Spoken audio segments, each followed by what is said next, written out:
to AHRC TV's weekly roundup. I'm Josephina Bergsten. This week's special program will focus on initiatives for police reform in the region.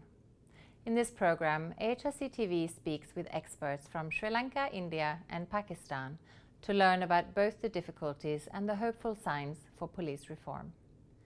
In particular, the program considers the possibilities in a newly democratized Sri Lanka and in India's state of Kerala that has recently announced a willingness to embark on police reform.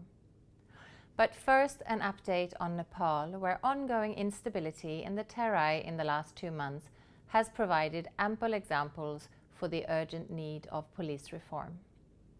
Police have opted for shoot-to-kill methods against protesters rather than follow international regulations on crowd control. Nepal risks turning into a police state if the protests and the violent police response continues. The Nepali state needs to transform its police force into a modern and clean force for good in this time of reform and rebuilding. Presently, the police operate in a rudimentary state. Though it often claims to have undergone reforms, the reality is otherwise. Torture for crime investigation is the norm. Modern forensic science investigation is a great unknown. Police salaries are next to nothing, and this has heightened corruption.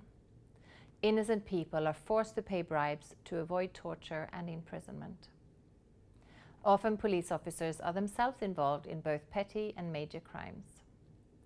Furthermore, the police is not an independent institution in Nepal. Political meddling is the norm.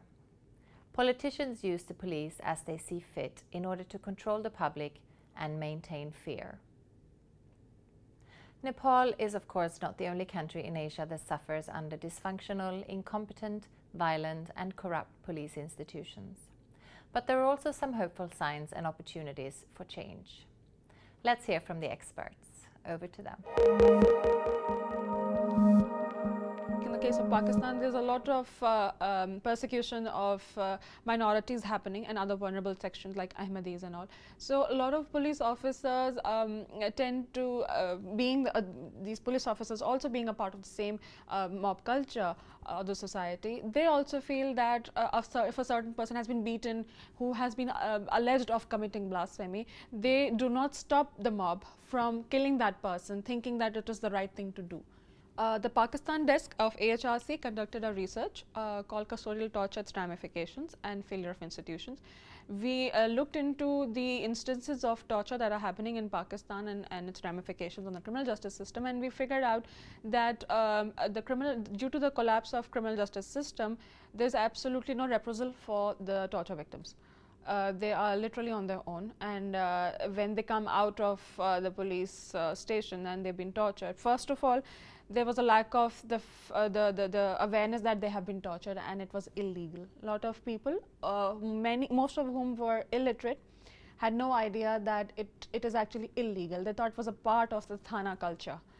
So for them it was nothing illegal. So it was very difficult to tell them, yes, you have been tortured, which is illegal. They thought that once you go to the police office to complain about, let's say, a crime happening, the first thing they'll do is to torture you. It was so bad, actually. And not just with a person who is an alleged criminal, but also the victims of the crime. They also become victim of police excesses right when they enter the police station. So it's very difficult for a person to get reprisal from police officers, because once they do, they complain about police torture, the other police officers make sure to make their life hell, and they file lots of fictitious cases against the victim of torture, making his life miserable. So a lot of time during the research that we met a lot of people who said, a lot of lawyers actually, who said that they advise against filing a case of torture to their clients, saying that you have just come out of one case after 10 years, 20 years, if you're lucky. So it's better if you don't go into the labyrinth again. And the main thing, the police is corrupt from top to bottom. There may be except few policemen who is not can be not corrupt, but they are silent. So they are in one way is helping corruption. Other than the police work, as I told earlier, is not focused on prevention of crime and investigation of crimes. They are more interested in working to focus on these statutory laws. We have laws called statutory laws. For example, excise laws. So then other laws that are being enacted from various acts. So they are more interested because these are the things that they can take easily bribes.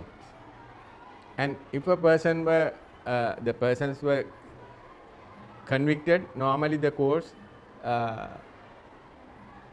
give them heavy fines. So half of the fines will go to the police. Judges indirectly, sometimes directly said, why don't you plead guilty? It will be easy for you and all. I will impose a reasonable fine, pay it and go. Then the lawyers also to lawyers who want to satisfy the courts and to satisfy the police. They also ask their client, why don't you plead guilty? So these people normally plead guilty. So it helps everybody except the person who got involved. Others are all satisfied. The judge satisfied because he doesn't have to hear a case or declare a judgment.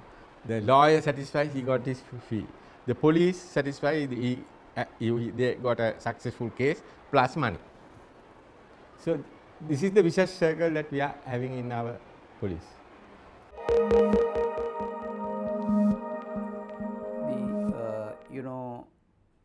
New president has been elected on the January 8th, and new parliament on the on August 17, and both of which completely undo the earlier regime.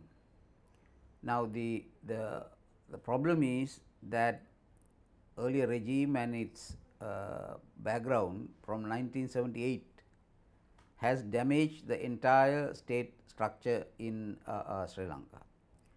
Overcoming this damage is the challenge. True, there are enormous possibilities, but possibilities and the realization are two different things.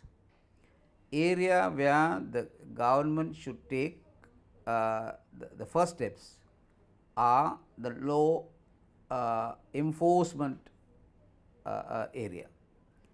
We are very good at making a lot of declarations, talking a lot.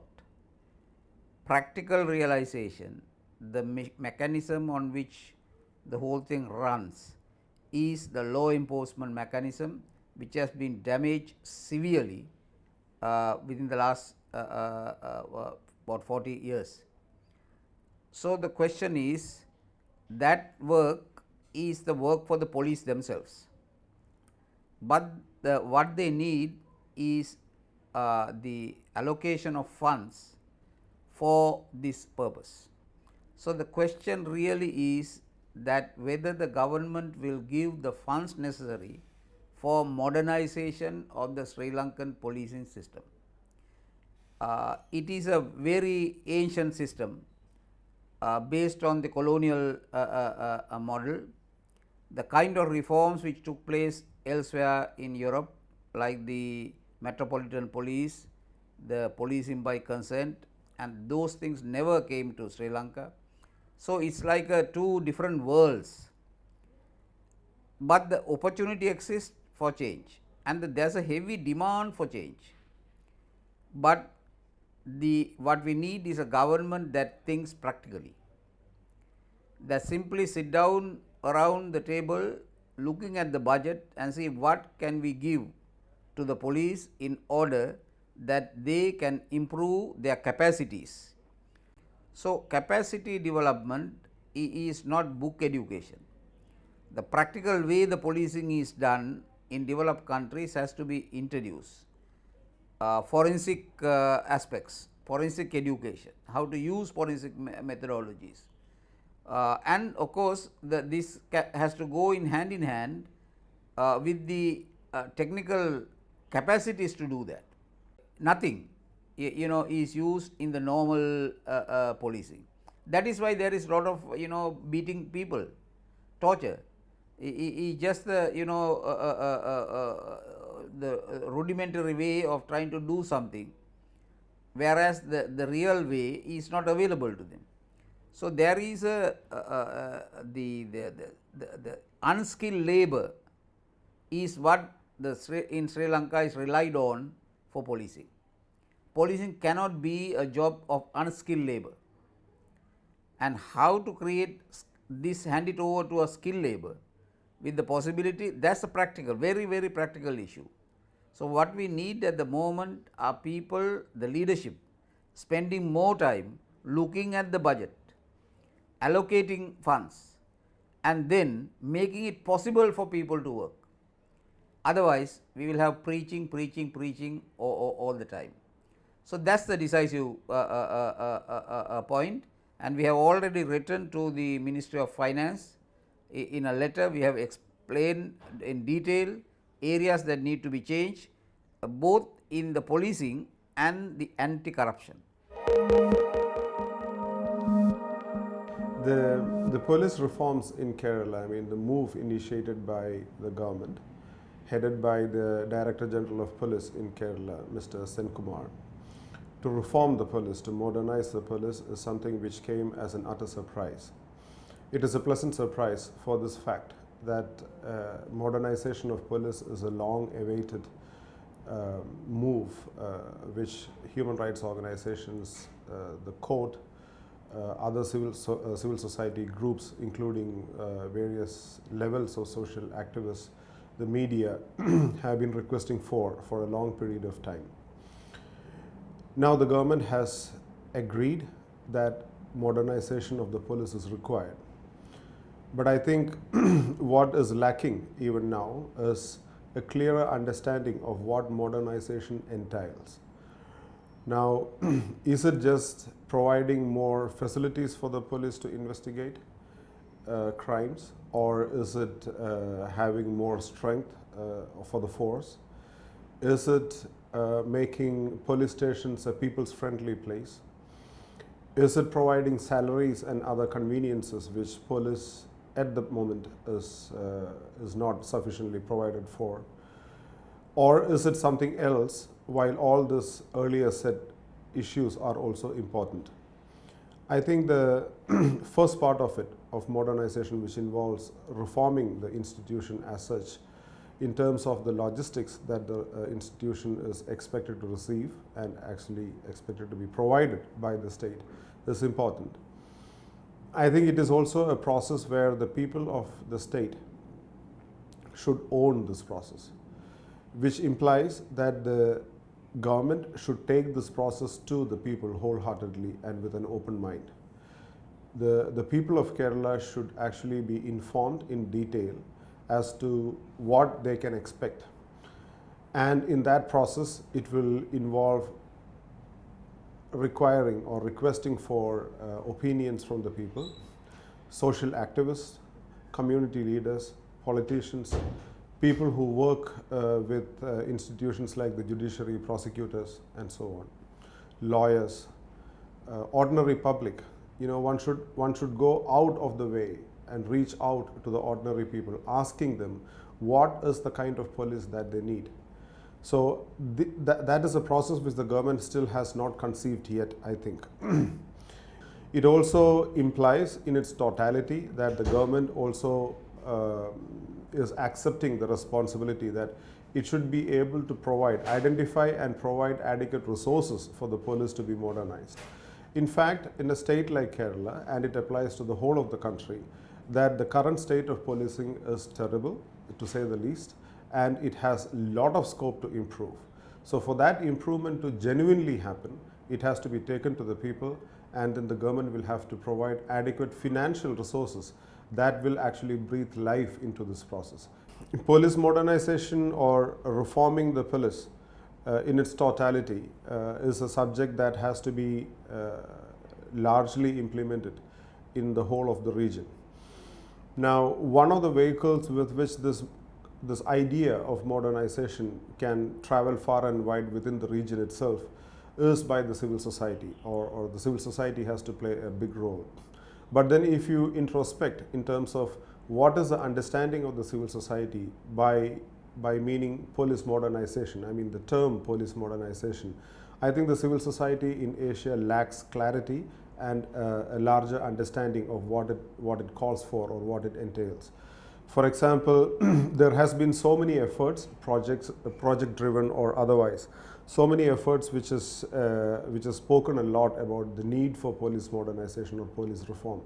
But then that is limited to a very small sphere, important, but still a very small area, like police officers should behave properly, or police officers should have adequate resources to investigate crime. Police officers should not engage in torture, they should use good language, and so on. So those are all important because it also speaks about a cultural change. It is a change in the culture, it is a change in the policing culture of the region. So that is important. But then at the end of the day, when it comes to police reform in its totality, in its understanding, in its larger scope, I think the civil society lacks adequate understanding. It is not because that it has not happened at all in the world. There are several examples which one could emulate from. Conditions might be different, but still there are so many examples one could emulate. Say, for example, how the London Metropolitan Police came into being. What were the reforms? What were the underlying causes for the reforms? How did they roll out the reform? This happened almost 100 years before, and and it is true to reality that we can see and experience it today. So this is not a comparison between Asia and the rest. Policing is the same anywhere in the world. It is just the difference in the extent or the severity of the challenges that police as an institution face. So in countries of Asia where there are higher amount of challenges, it is equally the responsibility of the Asian governments to catch up or meet the challenges and then to take this process forward. Unfortunately, so far in Asia, to my understanding, this is the first government-sponsored effort where the government has opened its doors, asking the people, or not necessarily the people, but acknowledging that reforms need to happen in the policing institution. And I think Kerala in that sense can be a true model for the rest of the region. There is no other government in Asia so far which has opened up a debate regarding the need for police reforms. I think this will be the beginning, and for that reason also the police reforms initiated in Kerala has a very vital role to play, because it could be a model for the rest of Asia. Those were experts speaking on the good and bad of police reform possibilities in South Asia. For more on these and other issues, please visit www.humanrights.asia. Thank you for watching, and see you again next week.